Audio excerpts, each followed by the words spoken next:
thank you, everybody, for coming. We really appreciate it.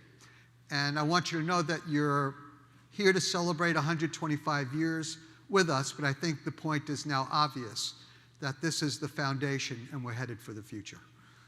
This is the beginning of a new day. We are turning a corner. Not that the corner hasn't been good. The corner's been great. But we've done a lot of things this past year that have been really, really significant. Rich Flashman and a team of who knows how many led 125 evangelists, both staff and volunteers, on the streets of New York City. And according to what I heard, they had 5,000 conversations with 10,000? Went up already, see? 10,000 conversations with Jewish people?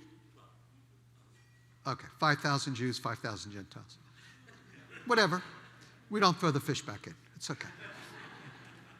Thousands of conversations. And again, that is the ministry of Chosen People Ministries. One rabbi meets one other Yiddish-speaking young man who was from Europe, who led him to the Lord, and then it goes on from there. And so we're excited to see what God's going to do in the future. A lot of you have been following the ministry for a long time, and you have a pretty good understanding of what we're doing. We're now going to try and continue all of our ministries, but we're going to focus a little bit on three distinct areas. And you've been hearing about them tonight. Number one, we're going to focus on Israel. Why? I can give you about 6.7 million reasons why. So right now, I genuinely believe that we are experiencing a second-generation outpouring of the Holy Spirit. And Wayne can either attest to it or whatever he would like to say, but his kids are part of it. Because there wasn't a first generation for a long time. Now that there's a first generation, a lot of ex-hippies like me got saved, only they were Israelis. They came back to Israel, and they didn't know what they were doing, but they started congregations. And all of a sudden, the Holy Spirit began moving and moving and moving. Thank God a couple of decent, sober-minded Canadians came over and did something solid. But these folks led their children to the Lord, and there were camps and other programs, and finally congregations for them to go to. And today, when I go to Israel, the ministry is just booming, particularly among younger people. And so we're looking forward to that. On the other hand, we're also very engaged with still reaching these dear, precious Holocaust survivors who came to find freedom in Israel, be able to express their Jewish identity, ended up living in border towns like Sderot, and have experienced missiles flying over them, over almost 250 in the last couple of days. And by God's grace, we raised a little money. We took about 25 or 30 of them to the Dead Sea so that they could get out of harm's way for at least 3 days. Because the average age is about 84, 85. And though there are bomb shelters every 20 seconds in Sderot, do you know how long it takes most 85-year-olds to move in 20 seconds? So it's a really terrible situation. So we were happy to get them out of there. And then when they're out of there and they're in the nice Dead Sea waters, then we can talk to them about Jesus while they're nice and calm, and their skin is glowing. So we're reaching young and old. We're reaching religious and secular, and all of that in Israel. The second thing is we're looking forward to increasing our digital media opportunities. We have now had tens of millions of people watch these Messianic Jewish testimonies. Our site's called I Found Shalom. It's a partnership with One for Israel in Israel. And it has been wonderful working with a bunch of really crazy 30-year-olds. And they just don't understand how things are supposed to work. They believe things can happen like millions of people watch videos when we all know that can't happen.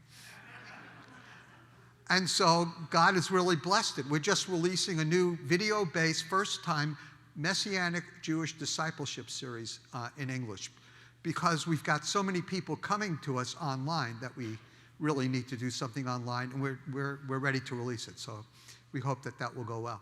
So we're doing a lot digitally. And then finally, it's just a pure out investment in the next generation. And so we actually have a seminary program in Brooklyn where we are training new workers for the field of Jewish ministry. I'm wondering, just if we could, would it be possible for everybody on the Chosen People staff to stand, just so you can see who's around? Look at this.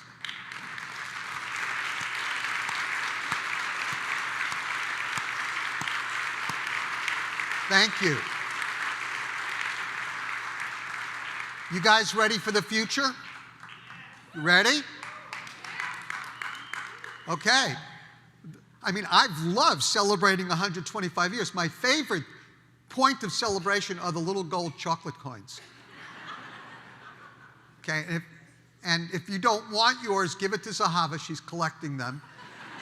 We're going to give them, during the Hanukkah season, you give out little gold chocolate coins to Jewish children. It's called gelt, which means money. And so I thought you would appreciate it. And if you didn't get the Hanukkah connection, it's okay. It's okay. It's okay. How many of our students studying at the Feinberg Center do we have here tonight? Could you stand up? Do we have anybody here? Or are you all studying? Great. Thank you. And what you didn't see is our whole digital media team in that little booth. They're actually standing, you just don't see them.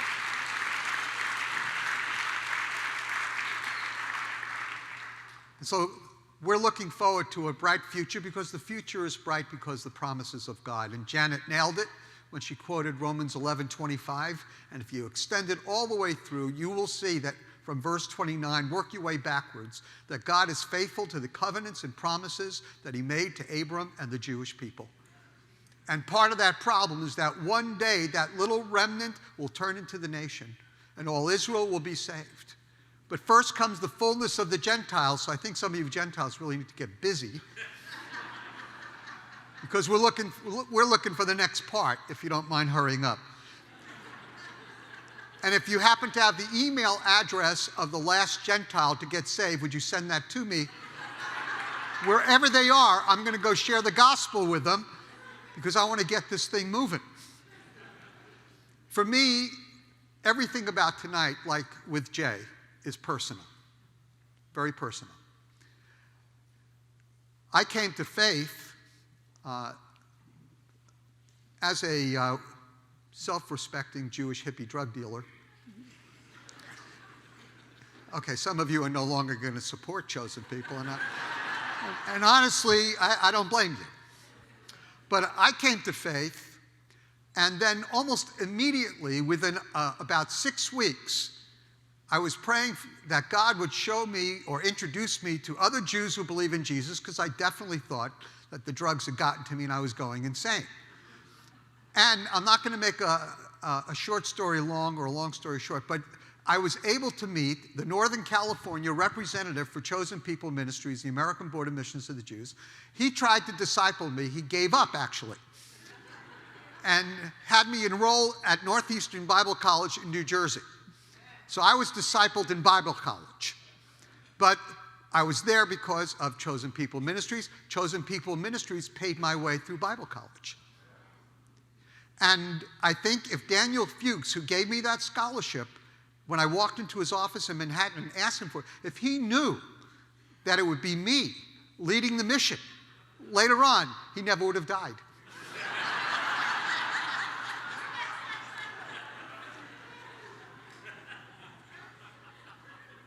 I owe my life and ministry to Chosen People Ministries. And my wonderful, beautiful wife, Zahava, wave. There you go.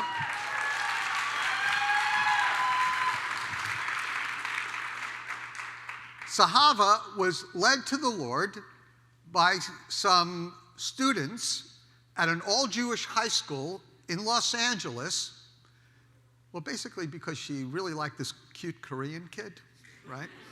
Miriam, don't listen. That's my daughter. She really liked this cute Korean boy and followed him one day into a group meeting. She thought it was a chess club, I think, or a science club. Turned out to be a Bible study.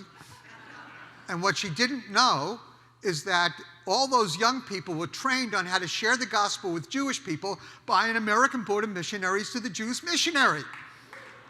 Who's here tonight? Doug, where are you? Doug? Stand, Doug. Where are you?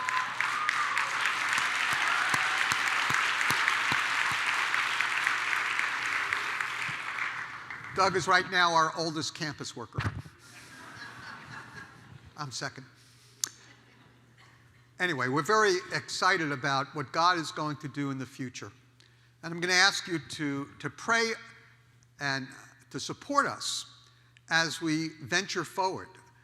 I never thought we'd be where we are today, but we're looking forward to what God's going to do tomorrow. And we want you to be part of it. So this is a new beginning. You were here at the beginning of a new generation and a new day for missions to the Jews.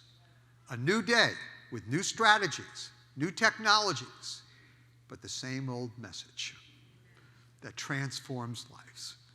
That by putting your trust in Jesus the Messiah, you receive the gift of everlasting life, right?